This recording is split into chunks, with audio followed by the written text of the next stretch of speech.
school. So you can see our numbers on the screen, but really our students and our families and staff are a community of culturally and linguistically diverse learners. We focus much of our professional learning around meeting the needs of our multilingual learners because we know that the instructional strategies that foster language development and discourse and collaboration and a strong sense of belonging is good for all of our learners. So we're committed to developing a community of confident mathematicians and thinkers, and we really focus a lot on the math joy, and we want our students and our teachers to see math joy everywhere.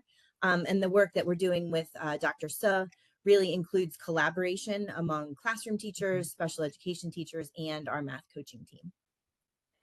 Yeah, they're a dream team. And we started this work 3 years ago. And of course, when I came to our coaches, I said, I love lesson study. It's an awesome teacher-led professional development model.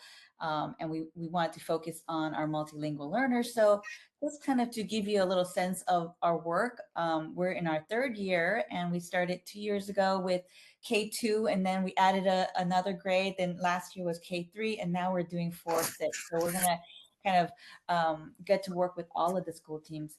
But just like the lesson study process, it's very simple and elegant, but it's so deep and rich. And that's why we're probably all lesson study aficionados.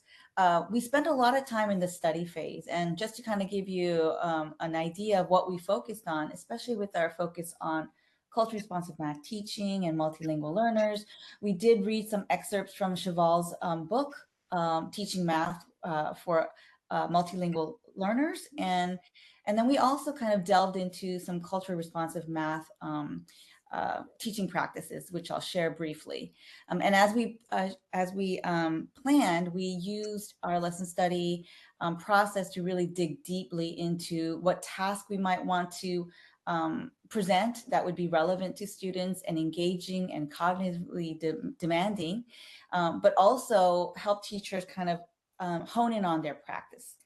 So I'm going to show you some of the tools, and we're going to reference these tools throughout our chat today.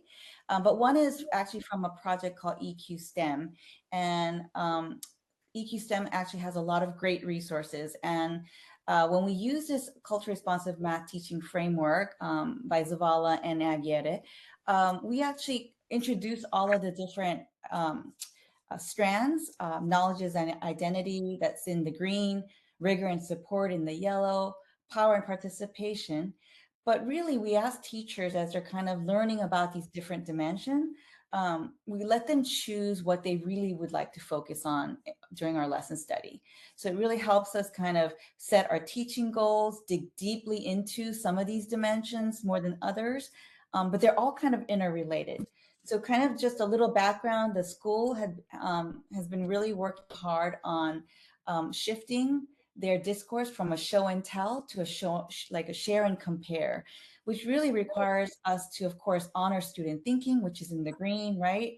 Really connecting to students' cultural and their funds of knowledge, and using authentic, tasks, but also bringing in opportunities to affirm multilingualism, which is kind of in the yellow column, and making sure that we don't actually, scaffold too much so that we take away the cognitive demand. So a lot of our tasks are really rich and rigorous.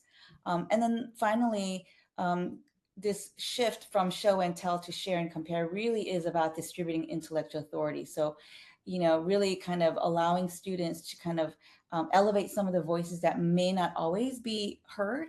So inviting that participation. And so that is really key to the work. And so as we're doing that work, we pulled out some tools.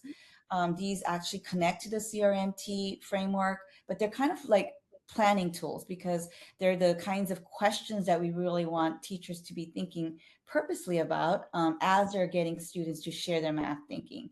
So we actually inserted these questions in our lesson planning as we were doing our plan. And then of course, this also helps us in our observation. When the teachers were observing, we were kind of using the CRMT dimensions as our look fors. So it kind of helped us in the planning, but also the observation during lesson study. We're going to share some vignettes because it's so fun, I think, to see classroom work and students thinking through tasks. So just to kind of give you a little, background information, this was actually happening around January, February. And of course, nutrition and fitness, everybody's making resolutions around the new year, right? But also February was American Heart Month, and we were working with the PE teacher to kind of get kids to like share their interest in sports and fitness, but also you focus on their well-being by focusing on math and nutrition and good eating habits. So you're going to kind of hear kindergarten through third grades kind of lesson vignettes as our coaches share a little bit about the work that we got to do and the facilitation that was key. And so one thing that we would love you all to kind of be thinking about is like, how do you see the coach's facilitation really kind of helping us to develop this knowledge around culture responsive math teaching? And we're also going to close with this idea of like, how does lesson study afford unique opportunities for coaches? So, all right, I'm going to let them take it away. All right, so we're going to kick off with kindergarten. The kindergarten team was focused on trying to present tasks for their students that allowed them the flexibility to use not only smaller sets of numbers, but larger numbers as well, kind of giving them that opportunity to pick something that was some that they wanted to use. The teacher leading the lesson presented it using realia. So she brought in a bag of grapes as she was presenting this idea of we're all trying to eat healthy snacks at school, and how many would you like to eat?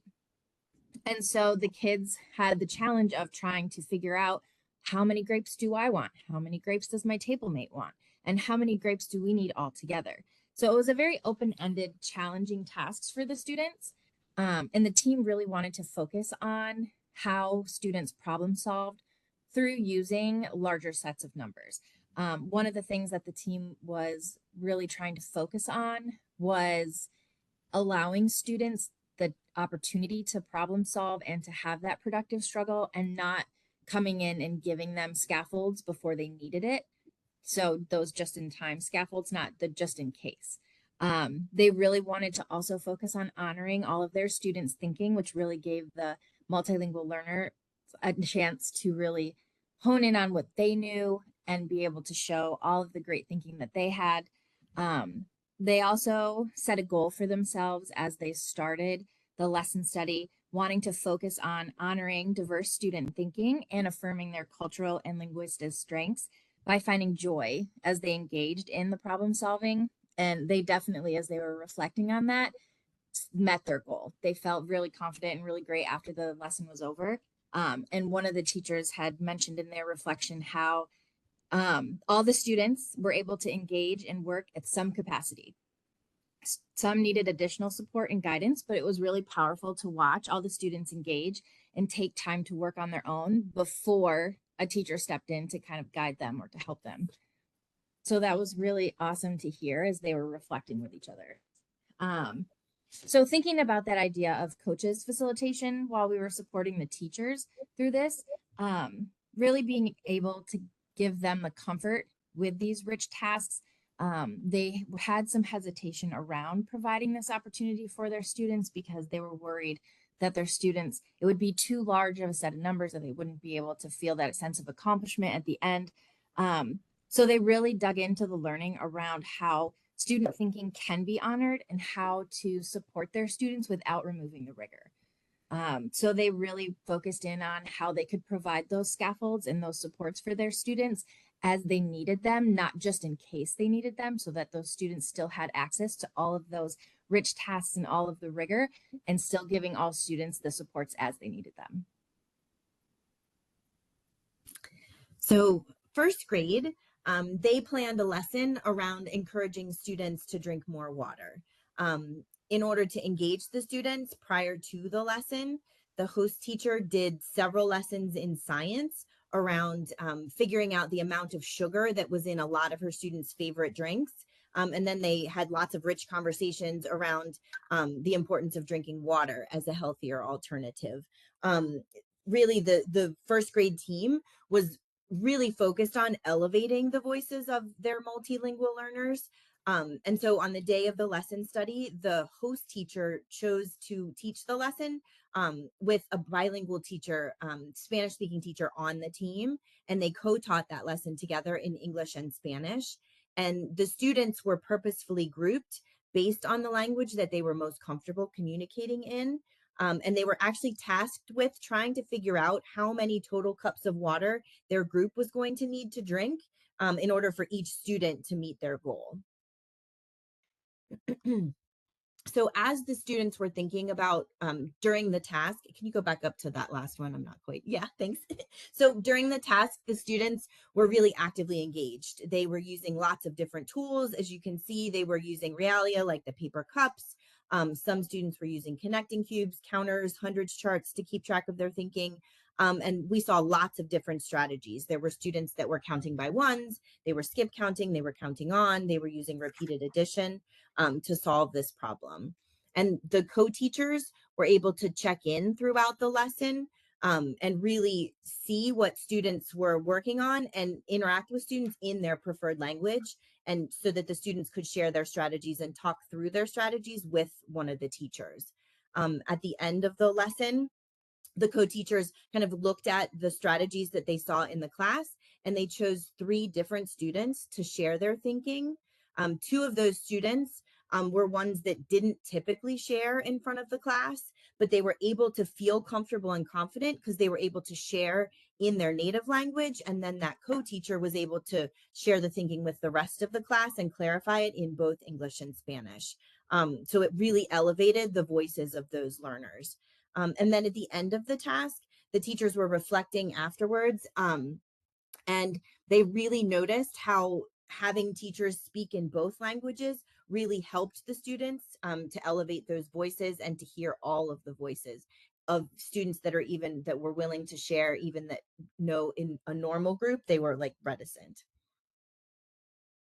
When we're thinking about the coaching implications for this group of teachers, the implications for me have a lot to do with the history that I have with this team, right? I've worked with this team for several years, and it was really helpful to have that history because they had worked previously with teachers, with their ESOL support teachers, around using sentence frames and anchor charts and vocabulary, but really they wanted to go deeper, and they wanted to think about elevating those voices and not just using strategies that they had before. So we were able to plan that lesson with that goal in mind. Also, the host teacher had a very specific instructional goal that she was working on. She had a hunch that there were multilingual learners in her classroom that knew more than they were able to show and share. And so that's the reason she wanted help from that bilingual coworker so that they could really teach together. So we were able to address kind of one of the goals for her students in her classroom, which was being able to have them share their strategies with the class. And the other thing that we were able to address with this team is they are super reflective, and they're always trying to think about kind of what the next step is. And as they were reflecting, the team noticed that the kids were working in groups, but they weren't really working together as a group. And so they actually created a whole other lesson that when the rest of the team went back to try the water lesson, before that, they made it even more relevant, and they said, well, each kid at the table knows how many letters are in their name. So how about we try to get kids to figure out how many letters are in the table group's name, right? And so they were able to kind of plan that lesson, and everybody that did that lesson did that first, and then they were able to do the water drinking lesson, and they were able to come to the conclusion that having them do that task prior was really helpful in them actually working together when they were working on the water drinking task. And so as a coach, for me, knowing those teams and those teachers and knowing what their goal was, we could use lesson study to meet the teachers' goals for their own professional learning, but then also meet the goals for understanding their students. Great. So in this third grade classroom, this is a third grade task, we were able to see how the teacher was really responsive and monitored student thinking and progress after she launched the task. So students were really excited to make fruit infused water. So coming off of that theme of the importance of drinking water, they needed to figure out how much of each fruit they had to buy to make enough fruit infused water for the entire class. So when we launched the task using this recipe, they needed to determine, how many oranges, strawberries, and mint leaves were needed. And as we planned for this task as a team, the goal was really to honor the diverse student thinking and find strengths in each and every student as they engaged in problem solving. The purpose of the task was for students to be able to communicate their thinking to their peers and to make sense of this real world contextual math problem. So prior to the lesson, the team anticipated students' strategies and reflected on the importance of having questions, ready to advance and assess student thinking. They also thought about ways to build on students' background knowledge by doing a data talk, that same one that we saw with first grade, right? Using a graph showing the importance of drinking water at various ages so students could make some connections. Initially, after the teacher launched the task, students began to independently work. And as they worked through the problem, they started sharing ideas with a partner. They began to represent their thinking using models and representations. So here on the left of the slide, you can see, sorry, the slide before, you can see, thank you. So you can see, I'm sorry, Jen. Yeah, you're right. The next one. Here you can kind of see the brilliant thinking of one of our bilingual students. So as they worked, through this problem, they needed 5 sets or batches of 4 to get to the 20 cups. So the students used manipulatives like counters, actual cups, and even I think real oranges to represent the batches, while others drew their models. And here in the left-hand corner, you can see other student thinking, right, of using this visual model to show this repeated recipe. She used color-coded symbols and number sentences. And then another student model actually showed the use of a grocery list and information about one recipe making 4 cups. So while student groups worked on the task, the third grade teacher monitored student progress and continually adjusted, pausing the lesson, bringing students back to the whole group to ask questions, discuss solutions, and really kind of resolve some of these student misconceptions that were coming up. So we were calling this catch and release of showing how she was being responsive to student thinking. And this allowed her to select and sequence a variety of strategies for the class to discuss and learn from. We could also see how students revised their thinking along the way as we were looking at their work. And as a grade level lesson study team, I think the implications for coaching here is we were reflecting on the perseverance of students and the rigor of the task and how important it was to give students the opportunity to have this productive struggle. And as teachers to continually to adjust by pausing and bringing the class together to discuss possible solutions, clear up any misunderstandings, and asking probing questions to elicit that deep thinking. So the team also really reflected on the importance of having these questions ready to support student thinking and advance understanding as they worked throughout the lesson. They were really grateful, I think, to have this experience to plan together and watch their colleagues teach.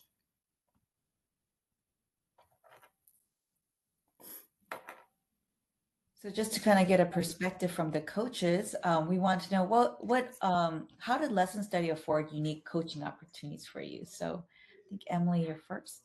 Yeah.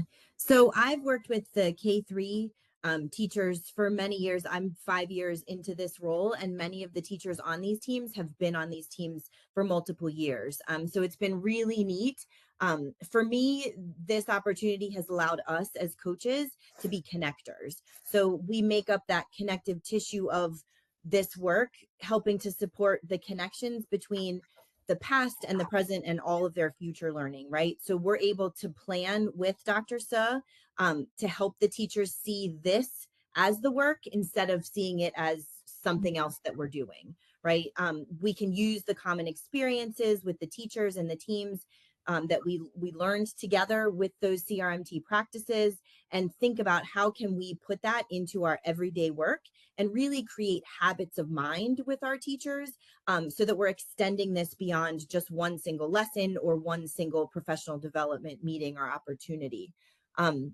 That common language and understanding and those common experiences around that CRMT framework during those sessions really allows me then to go back and support teachers and teams and all of us, right, and refining their practices, right? I have a couple of examples of things that we've taken away from that. We haven't worked with Dr. Suh yet this year, but the K-3 teachers and teams are really doing this work, and it is becoming habits of mind. Our kindergarten team just today, in their CT meeting, I planned with the ESOL teachers that support them, around some participation strategies, and the ESOL teachers came and we did some work together and some learning together around participation strategies for their multilingual learners, because they were reflecting on the fact that they wanted to elevate those voices. And we had that common knowledge and understanding, so it was easy for me to kind of be the connector and plug in, our ESOL expertise and, with our math thinking. The first grade team is using both of the previous lesson study lessons as performance tasks for upcoming units this year, and they're refining and revising those tasks in our CT meetings. And then for the second and third grade teams, they're using the 3 reads techniques and the data talk examples and strategies that we learned about together. And they've internalized those, and they're using those beyond just the lesson study experiences, and are applying it to the work that they've done. So I feel like us as coaches are really the connectors of all of this learning with the content that they're doing and the things that the teachers are really building those habits of mind, rather than just thinking about this as check in, one and done. So my abilities to work with Herndon and Dr. Suh has been amazing for me, because this is my 3rd year in this role. So I've learned a lot as we have gone through these processes. I don't work directly with the K-3 team. However, because I was able to take more of a role of a participant with a lot of these lesson studies, I've been able to take all of the common language and the goals and the learning and the framework back to the upper grade teams. And so we've been able to kind of create some common language around some of the things that we're doing to kind of create that cohesive environment with the school. I'm so excited that we are adding grades 4, 5, and 6 to the lesson study experiences this year, because I think it's really going to give them some more like tools and things to help them through their teaching. And I'm excited for the students who started a few years ago with these experiences have now moved into the upper grades.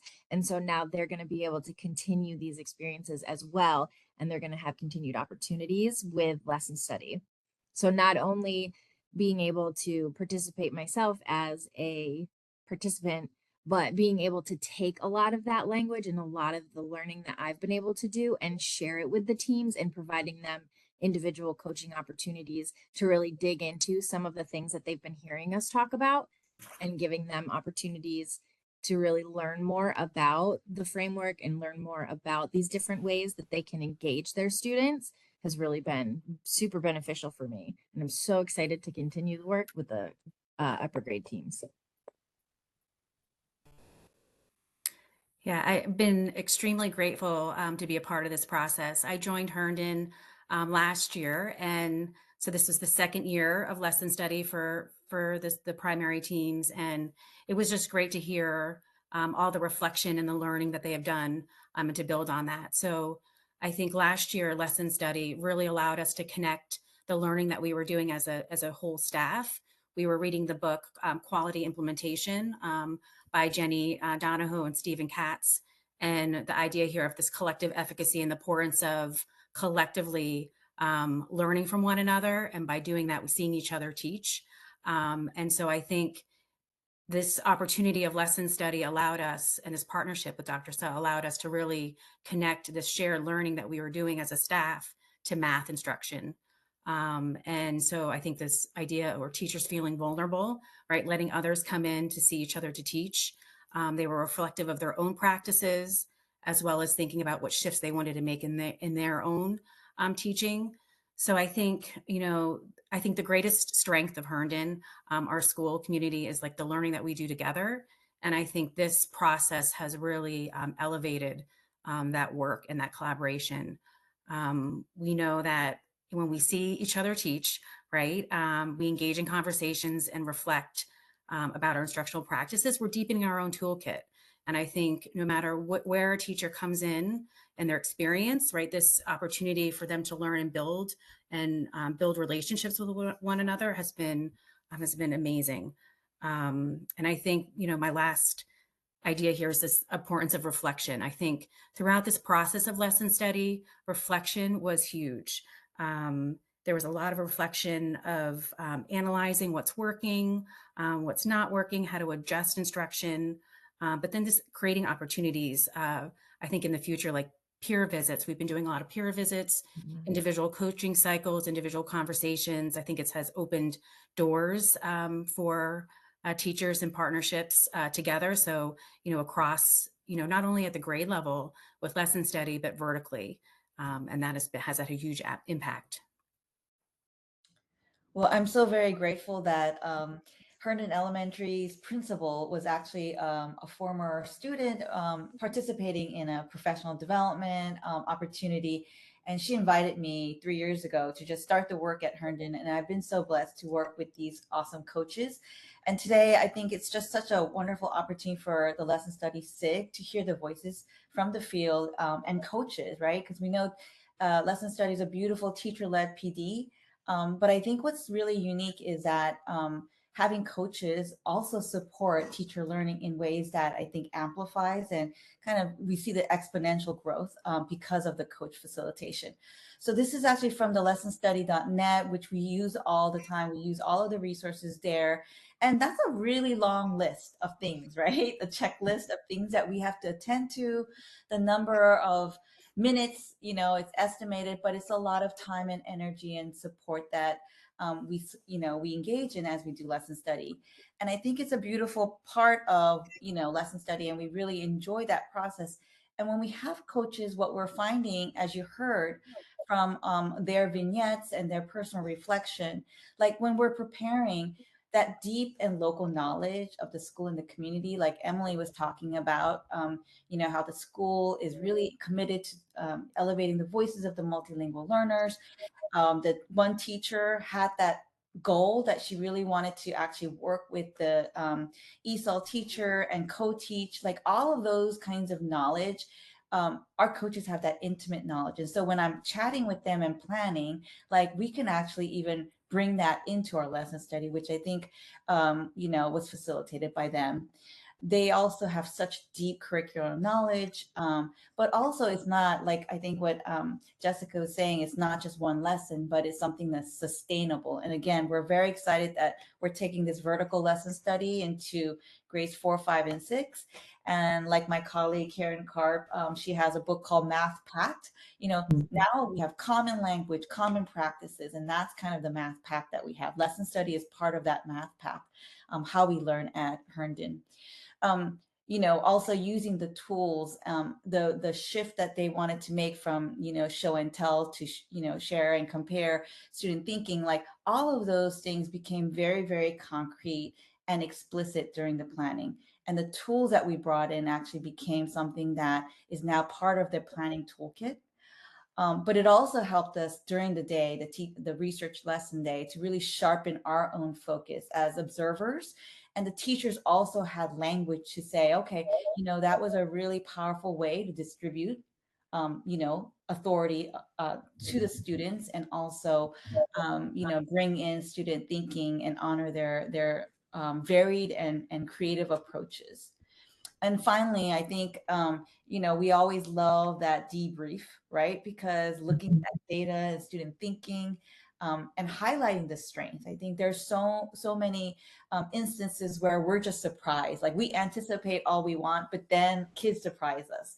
And that really allows us to kind of bring in that asset-based instruction in a real way, right? Because we were all there, we all saw it. And I think that really speaks to the brilliance that we have in our students that we can really capture during lesson study. And then, of course, I think Jamie really articulated beautifully that lesson study builds collective efficacy. And they were already kind of working towards that, but I think having this collective experience has really kind of brought that home for them. So I'll just leave this here. I just want to show you a funny thing. We took this picture as a group, and Carrie was so good. She made little snapshots of all of us, but that's us as a team together.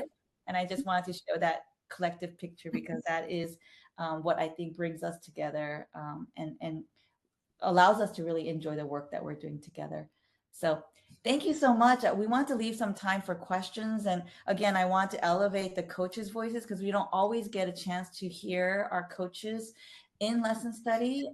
So I just want to see if you guys have any questions. Thanks again for inviting us, Lesson Study SIG. I look forward to seeing you in April as well, everyone, at AERA. Yay.